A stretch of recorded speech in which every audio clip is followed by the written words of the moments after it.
I'm Jeff Asher, and this is the Jeff-alytics podcast. There's a growing body of research showing how specific, practical interventions can actually solve gun violence, one of America's most intractable problems. In this episode, I'm joined by Jens Ludwig, an economist and longtime crime researcher at the University of Chicago, to talk about what decades of data say about gun violence, especially among young people.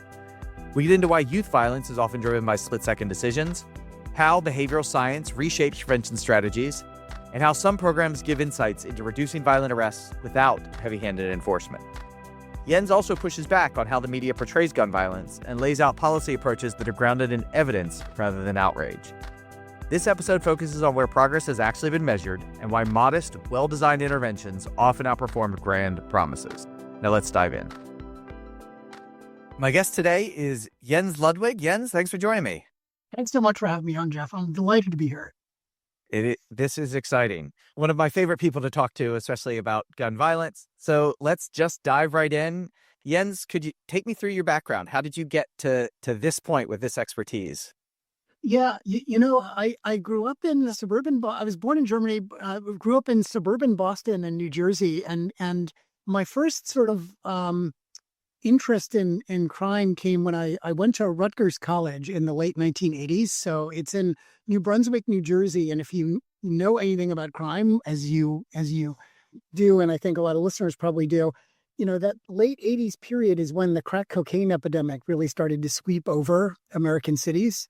And I was a volunteer soccer coach for the New Brunswick Recreation Department. We would field as many kids as could fit into my little gray Ford Escort.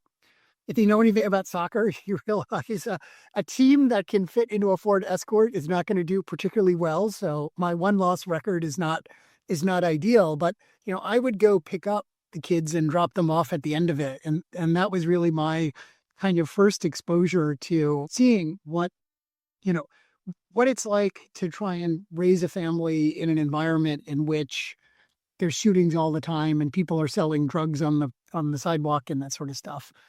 And then I got involved in the Moving to Opportunity project in the 1990s as an assistant professor. And, this was a HUD experiment. My very first research project as assistant professor a million years ago was working on this U.S. Department of Housing and Urban Development experiment called Moving to Opportunity, where HUD wanted to know whether the high-rise public housing projects that they built with the hope of helping low-income families, whether they unintentionally made people's lives worse by concentrating poverty together and social problems.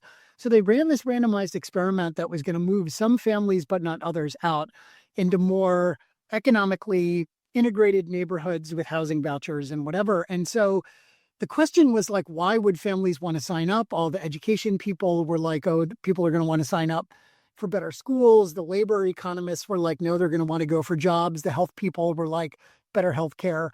Overwhelmingly, the most important reason was crime. People wanted to get out of the housing projects because they just didn't feel safe. Their families weren't safe. And I thought, I got into research because I thought I really love the idea of using I think most social progress comes from scientific progress. Not always, but disproportionately so in my view. And so I thought, is there a way to use sort of data and science to address these sort of social problems? And, if low-income families are telling us that crime is the most important problem in their lives, I had been sort of thinking about doing all sorts of work in all sorts of different areas. And I thought that's if it's the most important issue in the lives of low-income families, maybe we need more people working on that than was the case a million years ago when I started. So what are you doing now? So I'm a professor in the public policy school at the Harris School, and I also run a research center called the University of Chicago Crime Lab. We're basically like R&D partner to government. Government has a huge capacity to act, but most of what they do doesn't have any evidence behind it. I think partly because government doesn't have a lot of capacity itself at the local and state level to do R&D. This is something that I thought universities could be helpful in partnering with government to solve.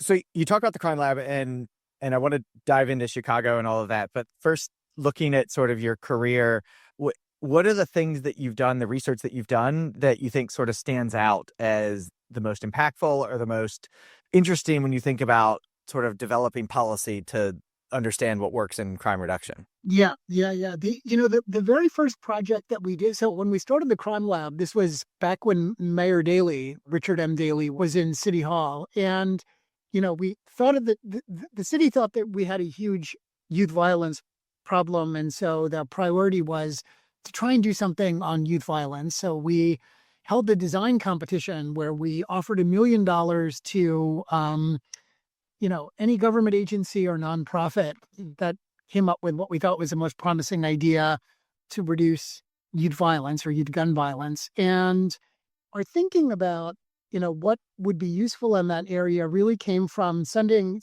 So my friend Harold Pollack here at the University of Chicago helped start the crime lab. And, leading up to the design competition, we sent Harold down to the basement of Chicago PD headquarters at 35th in Michigan. And we said, Harold, don't come out until you've read every homicide case file that involves a shooter or a victim under 18.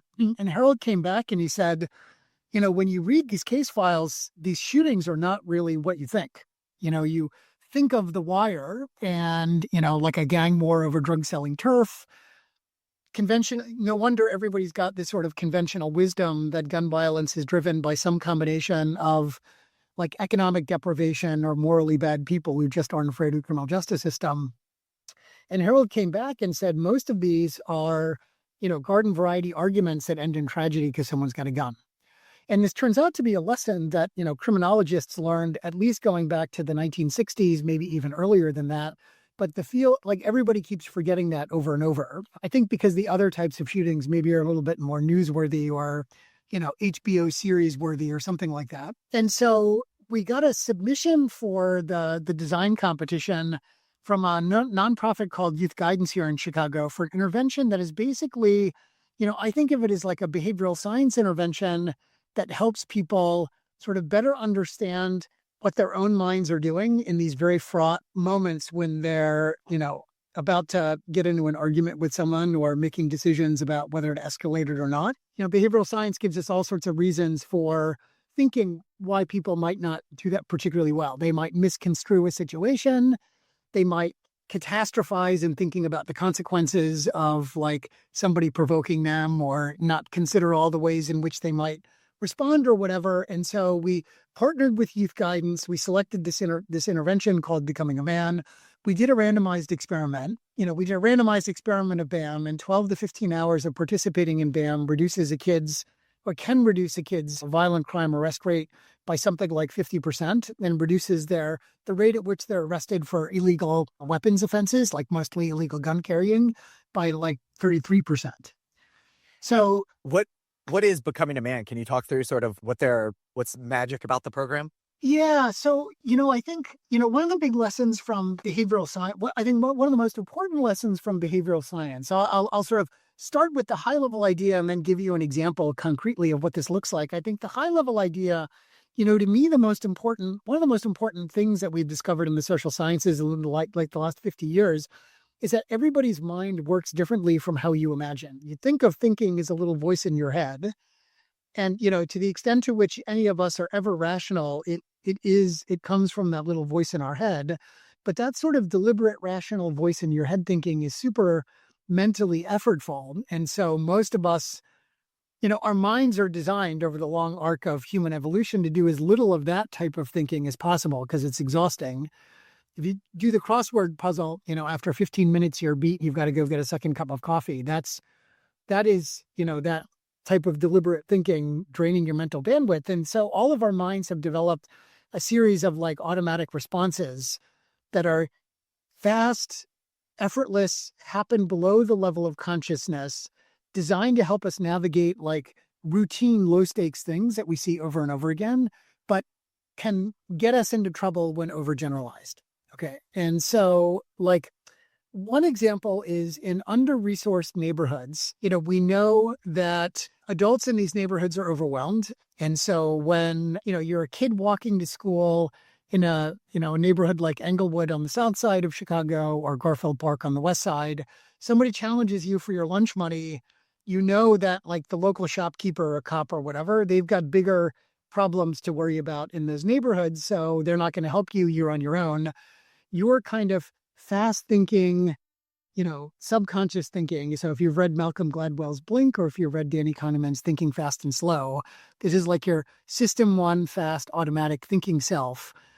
That part of your brain that you're not even aware of quickly learns that you're on your own, and the best response when challenged is to push back, to really fight back rather than go seek help.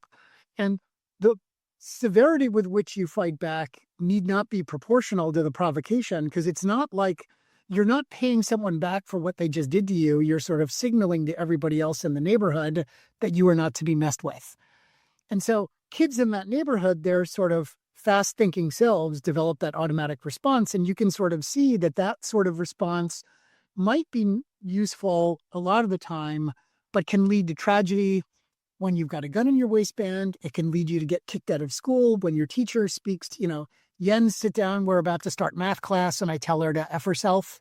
And that leads to all sorts of problems. So how does BAM address that sort of thing? Like people being a little over-reliant on system, that sort of fast thinking self. So one of the very first exercises that kids do in the Becoming a Man program is so Jeff, like you and I would be partners. We are like middle school or high school age kids. We get to skip a class once a week to participate in BAM. So the very first exercise they do in Becoming a Man, it's like, it's middle school and high school age male students in some of the highest violence South and West Side neighborhoods. So you and I would be paired up. So it's like 12 kids in a group with one BAM counselor. We do this during the school day once a week. You and I are paired up, and they give me a rubber ball, and they turn to you and say, Jeff, you've got 30 seconds to get the ball out of Jens's hand. The only rule is that there are no rules. Go. And then after 30 seconds, they call time, and then we switch. Most kids in that situation, you would basically spend the 30 seconds beating the crap out of me. Then they call time and they switch. They give you the rubber ball. I do the same to you. Then the BAM counselor does a debrief with us. And the BAM counselor will start off by saying, so Jeff, like what did you do? They're allowed to hit each other? The rule is that there are no rules. And so, so then you would say some version of, I tried to pry his hand open. He's stronger than he looks. With me, that would have to be tautologically true. You would say, I think I broke his pinky, but I couldn't get the ball away. Then I put him in a headlock, and then I did this and I did that. I couldn't get the ball. And then the BAM counselor will say to you, why didn't you ask for the ball? Because, youth guidance has now done BAM with something like 10,000 kids or something like that. Since we started to work with them back in 2007, 2008. And, what they tell me is not more than a dozen or two out of that group asks. And most of the kids, when they're asked that question, they're prompted that they say, oh, if I would have asked him for the ball, he would have thought I was you can imagine what the kids say, right? And then the BAM counselor will turn to me and say, Jens, what would you have done if Jeff asked you for the ball? And most of the kids in that situation would say, I would just been happy to give him. It's just a stupid rubber ball. It's much better than having my pinky broken and put in a headlock and that sort of stuff. And so you can sort of see how, most of how people learn how to navigate the world, it's not really coming from other people telling you things. It's coming much more so from your own experiences, right? And if you're a kid growing up in Englewood or Garfield Park in the South or West Sides of Chicago, trial and error and experience that way is a very costly way. If you make a mistake, the downside consequences can be really, really grave. And so what BAM is basically doing is it's putting kids in situations where the sort of fast thinking part of their minds can jump to conclusions and lead to trouble. And then, because this is sort of a low stakes simulated exercise, you can then hold a mirror up to the kid and give them feedback for how they navigated that situation to help them sort of see, oh, a part of my mind that I didn't even know exists is leading me into trouble in situations like this sometimes. And so what BAM does is they tell people we are not going to tell you to not fight, because that would be ridiculous given the neighborhoods, unfortunately, that you're growing up in. Our goal is to help you only fight when you really need to.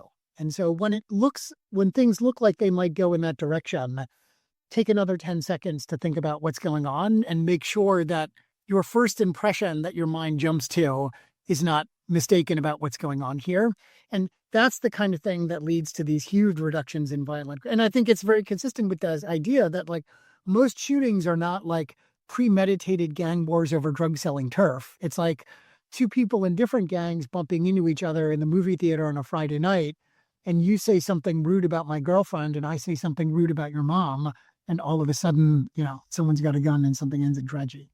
But and I don't know that you would agree with this statement, but it feels like when we think about or when police departments talk about violence, it's that premeditated gang, so-and-so was in a gang carrying lots of firearms. It was a hit. It was a setup from a drug deal. Do you think that that's the case, that generally the type of violence that we think about is the latter, but what you experience is more of the former? Yeah, I think that the news media, for the book, I've got a book that just came out called Unforgiving Places, The Unexpected Origins of American Gun Violence. And for the book... I was going to have you pitch it. Okay. Here we go. For the book, I spent a huge amount of time looking at survey data on what people think gun violence is. They really do think it's like premeditated, driven by economic considerations, morally bad people, whatever. And also looking at like what the media tends to cover. And you can see that the media tends to cover, like the media is not in the business of giving you a representative picture of gun violence in America. The media is in the business of like writing stories that you will click on. And like when a University of Chicago graduate student, for instance, is shot in a robbery, that is not a local news story. That's not a national news story. That's an international news story, right? When there are two gangs that are, feuding over, heroin corners on the west side of Chicago along 290 Heroin Highway leading from downtown to the suburbs, and then the feds go in and do a RICO racketeering case against the gang. When that finally reaches trial, that trial is on the front page of the Chicago Tribune literally every day for 2 weeks. Right. And so it's no wonder that everybody thinks of gun violence as like, oh, people are really thinking carefully about this. It's a problem of incentives and all of this sort of stuff. Like, two men get an argument at bar, go outside and one man shoots the other.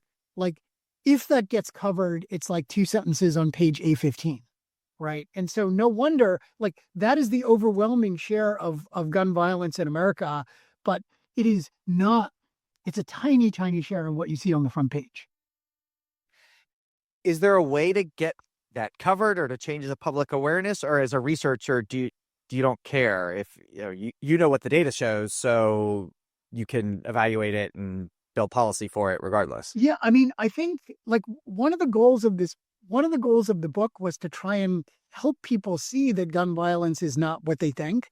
I do think it would be super helpful if media coverage was more representative.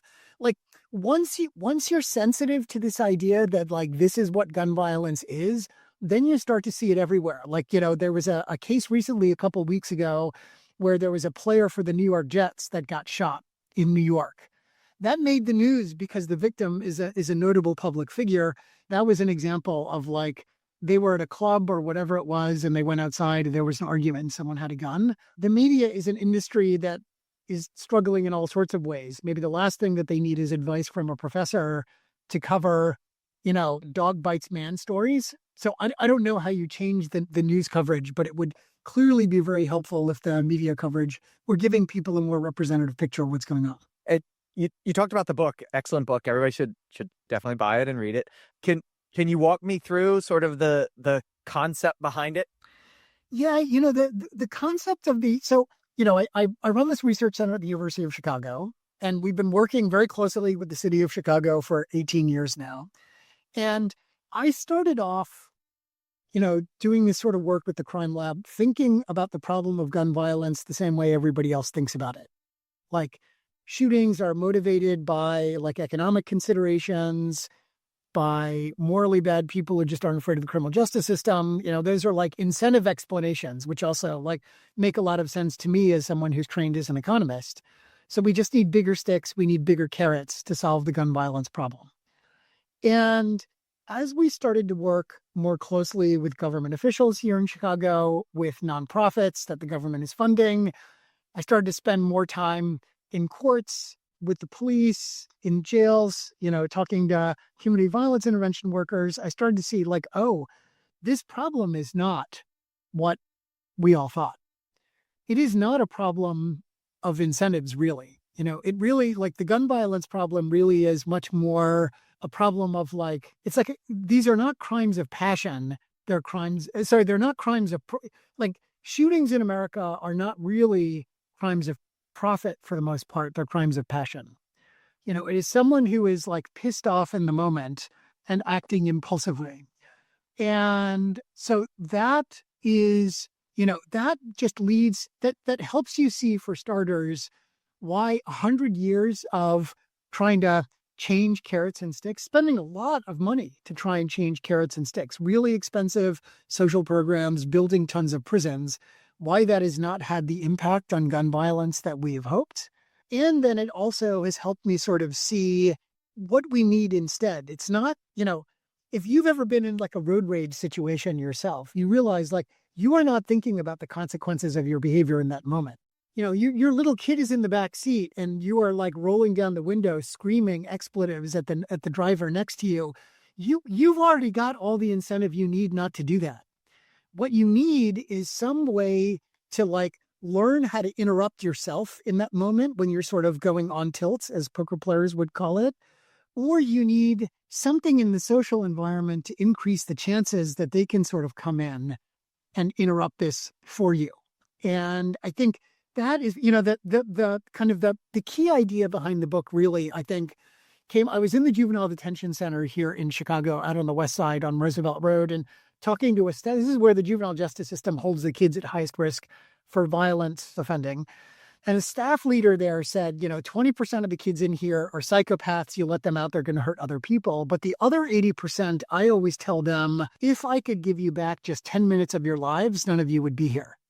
And in some sense, the book is about that mindset shift. Yes, some shootings really are due to economic desperation. Yes, some shootings really are driven by psychopaths. But the overwhelming majority of shootings are driven by like normal people making a bad decision in a very difficult 10-minute window when a gun is present. And you just need like a totally different approach. And that's what the book is about. You talked about that having somebody to basically stop you from making a bad decision. Yep. Is that as simple as just there's somebody around, there's another person on the street with the two of us that we're fighting and that person interrupts us? And if so, does that kind of help explain maybe why some of the violence increase in 2020 and 2021 when everybody was just sitting at home possibly occurred? Yeah, I think so. Like, to take that in sort of two parts, I think that who is able or capable and willing to step in and interrupt conflict is a very normal part of human interaction. It doesn't always sort of escalate, but conflict is everywhere when people are interacting with each other, because my incentives are not always aligned with your incentive, like what you want, plus we're just misconstruing what's going on. This is very common.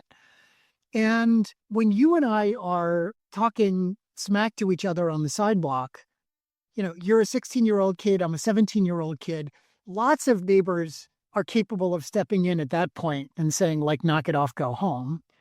And as things escalate and escalate and escalate, as people start to get like this turns into like physical violence, you need more and more. It's got to be a cop or, a trained community violence interrupter. But at the start of every like shooting, these all start with words, and anybody in the community in principle could sort of step in and help de-escalate that. This is what Jane Jacobs was talking about 60 years ago in her book, The Death and Life of Great American Cities, is, one of the key reasons that violence varies so much across neighborhoods is not just neighborhood poverty, but neighborhood vibrancy, the prevalence of eyes upon the street. And I do think, Jeff, like my hypothesis is, as like yours embedded in your question, as well as I do, like the study of crime and criminal justice, it's not like physics, right? Like we really do not know most of what is going on. We're like, in Plato's cave, looking through our fingers at the shadows on the wall kind of thing. It's just so much more complicated than physics. We never really know things for sure. But my hypothesis is like yours, that in 2021, the eyes upon the street, the adults who might have been out kind of trying to keep a lid on things were not. And so you had a lot of like young people who were still going around outside with fewer eyes upon the street adults who can sort of step in and de-escalate things. I think the other thing that, as also, like the other thing that you can see in the data is there are real signs that illegal gun carrying really surged with the COVID pandemic. We looked at data in Chicago around the fraction of traffic or street stops that the police made where they wind up recovering a gun.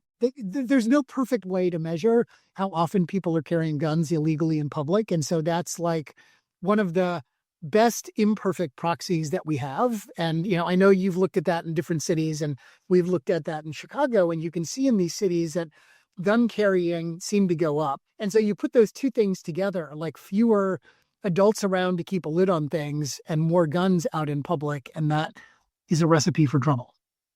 Yeah, Rob Arthur and I did that. It was The Intercept, or it might have been Vox, right in the sort of late part of 2020, early part of 2021, and saw across 10 cities, I think, and every one of them, the surge in violence came in sort of that May, June timeframe, but the gun carrying came when everybody learned about the pandemic. Yeah. And that I thought was very interesting. Yeah. So changing gears just a little bit, and I don't know that the answer to this is that it is unique, but what makes Chicago so unique, or is it just that it's bigger? Yeah, I think one of the things that makes Chicago unique is it is the biggest city that remains high violence in the U.S. Maybe that's the thing that really makes it unique. Like LA, New York, and Chicago in the early 1990s had exactly the same murder rate. Over the last 30, 35 years, the murder rate dropped by nearly 80% in LA, nearly 90% in New York. We have not had drops like that in Chicago. The last year or two are catching us up, but for the most part, Chicago has not had that same sort of long-term sustained drop. And so Chicago now leads the country in terms of the number of shootings and the number of murders that happen. And so we have really become kind of the national focal point for the problem of gun violence in American cities. And, everything that happens here winds up really being under a magnifying glass. Even though I think what's happening in Chicago is really not unique to Chicago. One way that you can think about Chicago, it's kind of like, imagine Manhattan with Detroit glued on to the west and Baltimore glued on to the south. That is basically the crime picture in Chicago in many ways. That's fascinating. I've never thought of it like that. How would you recommend? I'm just looking. I have the numbers. It's sort of latter part of December 2025 that we're talking about this, and I'm seeing right now Chicago has 400 murders, almost 2,000 shooting victims, like astoundingly high numbers. But then you look, and that's down 30% from 2024, down 35% in terms of almost 3,000 shooting victims last year at this point, and down an enormous amount from 2021 when the numbers were much higher. How do you sort of deal with that dichotomy of things are improving, definitely improving, but this is like unacceptably high, still 2,000 people shot in a year? Yeah. Yeah, I think that the light bulb moment for me came when in August, I was in Australia and then Japan for work. And the murder rate per 100,000 in Australia is, roughly speaking, about 1 per 100,000. The murder rate in Japan is, roughly speaking, about 0.2 per 100,000. And so when I told them that the murder rate in Chicago is on the order of 20 to 30 per 100,000, depending on what year you're looking at, there were audible gasps in the audience. This was an audience of like government criminal justice officials, right? And so, this is to say, like, I remember talking to a guy who worked in a big city police department, and he described it as like a 600-pound man losing 100 pounds is one kind of metaphor for it. It's like these are amazingly helpful and super important declines that we're seeing, and we like have to hope that they can persist and do everything we can to try and drive the numbers down even further. But the U.S. is just so insanely off the charts compared to any other rich country in the world. and even off the charts compared to poor countries. Like the US murder rate is off the charts compared to India, right? And so like the only other place in the world that you really see murder rates like this, for the most part, is like Central America and South America. And, so I think that's the way that maybe here's another kind of way to think about it that's different from international comparisons is like the public health people, the most obvious way that to think about like a public health problem is in terms of like mortality rates per capita or something like that. But there's another kind of public health measure, which is like years of potential life lost before age 65 or 75 or whatever. And that sort of years of potential life lost way of thinking gets you to realize like most of the leading causes of death in the US, like cancer, heart disease, stroke, stuff like that, those are diseases of old people. And so when a 77-year-old dies of a stroke, obviously it's like a tragedy of that person's family. But if you look at the actuarial tables, if that person hadn't died of a stroke at 77, most likely they would have died of a heart attack or cancer at age 80 or something like that. Gun violence, especially gun homicide, is overwhelmingly a problem of young people.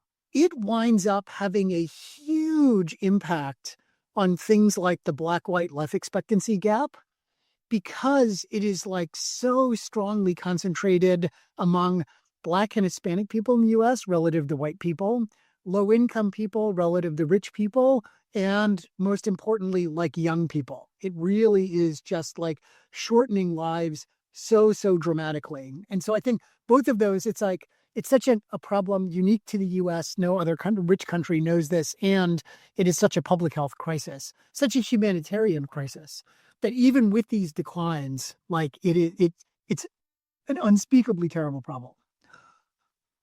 Putting on your policymaker hat. First, I'm going to ask you this question. You're the government. You're in charge of everything, and you have an unlimited budget. How would you go about attacking this problem to solve it?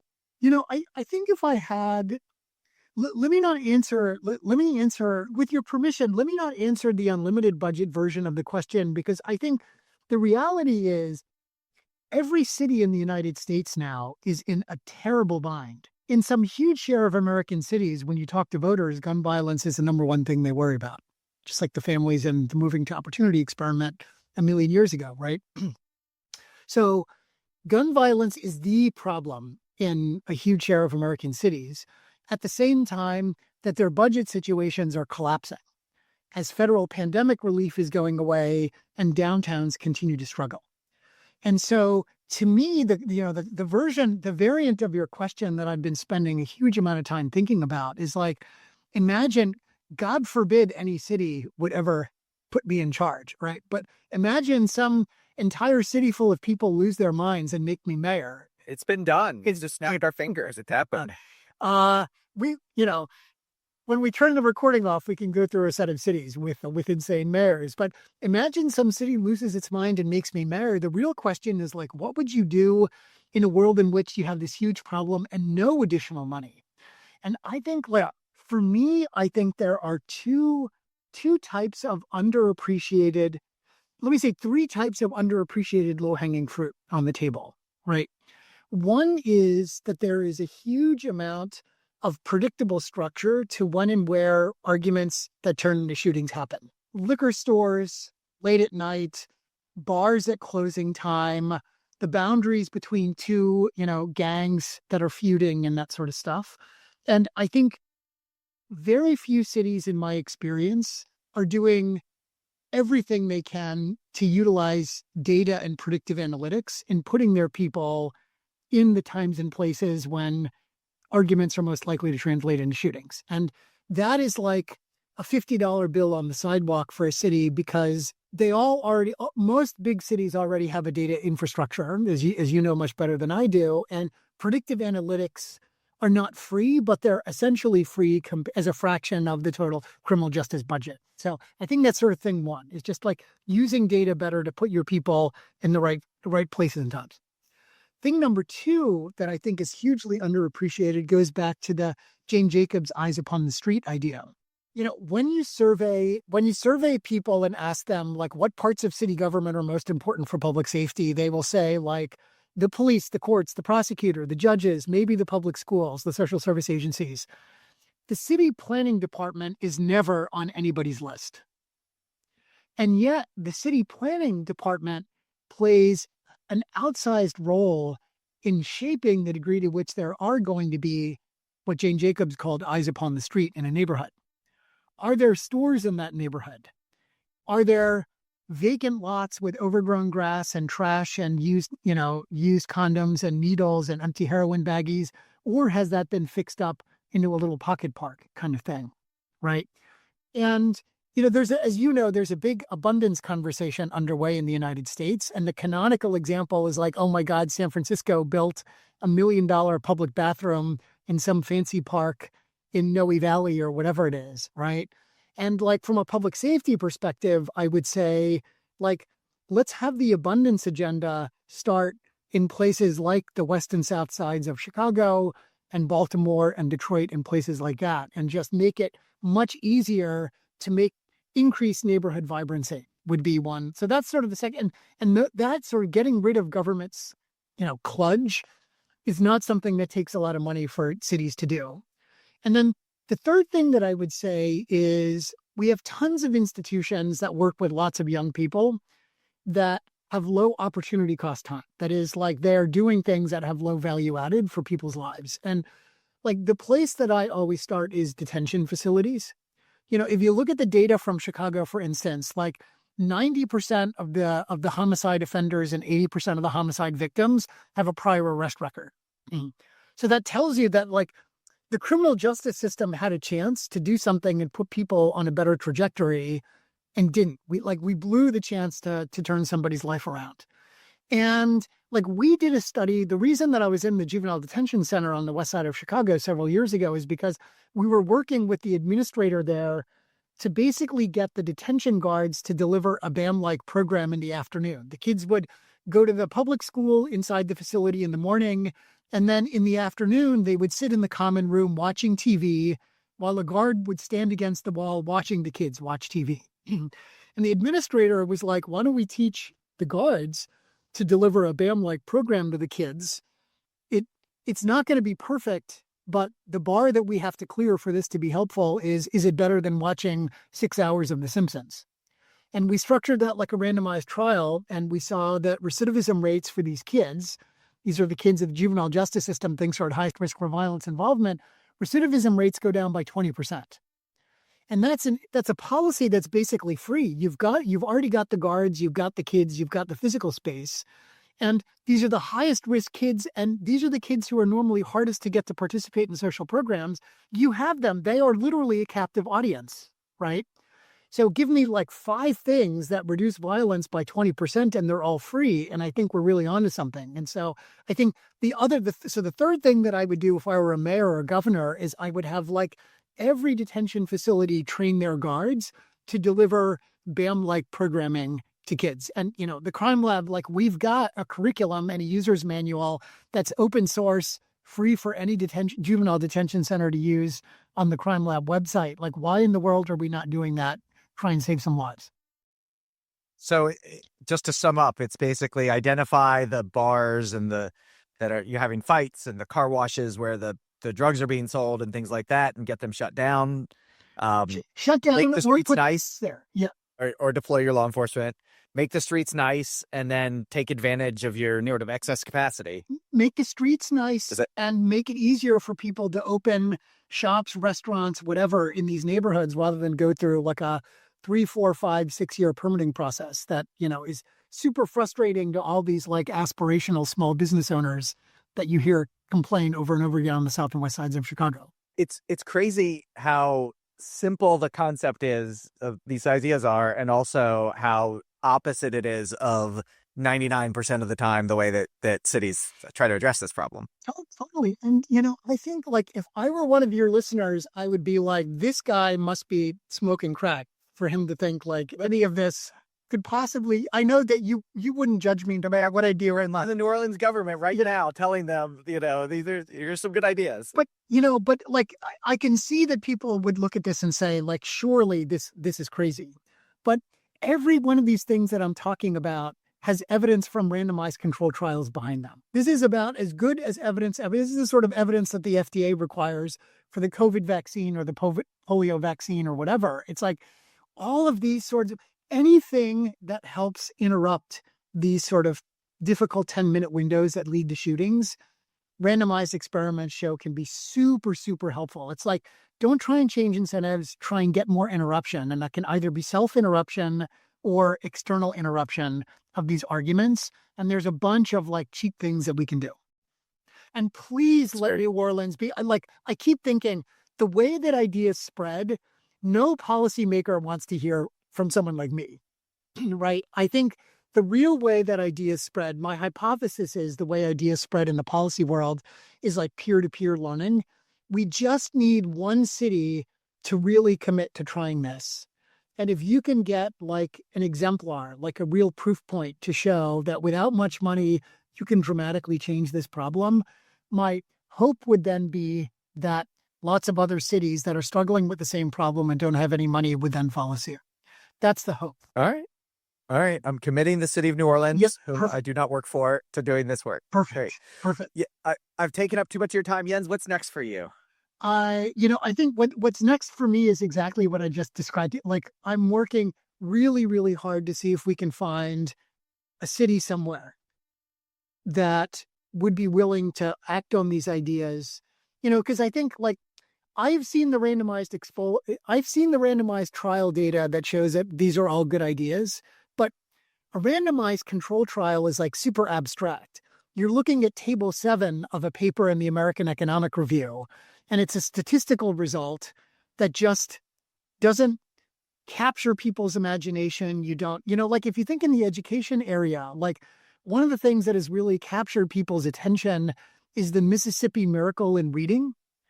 And I think the reason for that is because everybody has, like, Mississippi turns out now to be like super good at reading because they've like shifted how they do reading instruction across the state. Because Mississippi is so poor, everybody has the counterfactual reading scores in mind for Mississippi. They're so poor, the reading scores must be terrible, I think is what most people expect. And so then you look at Mississippi and they've been doing the right thing and their reading score is amazing. You don't need a randomized experiment to see that this really works. It reminds me of the very first cancer study was published in the New England Journal of Medicine, I think in the 40s or 50s. It was like 20 kids who had an incurable form of leukemia. It had no control group. Like the paper was, we took 20 kids, we gave them this thing. After 6 months, some of the kids were still alive, QED.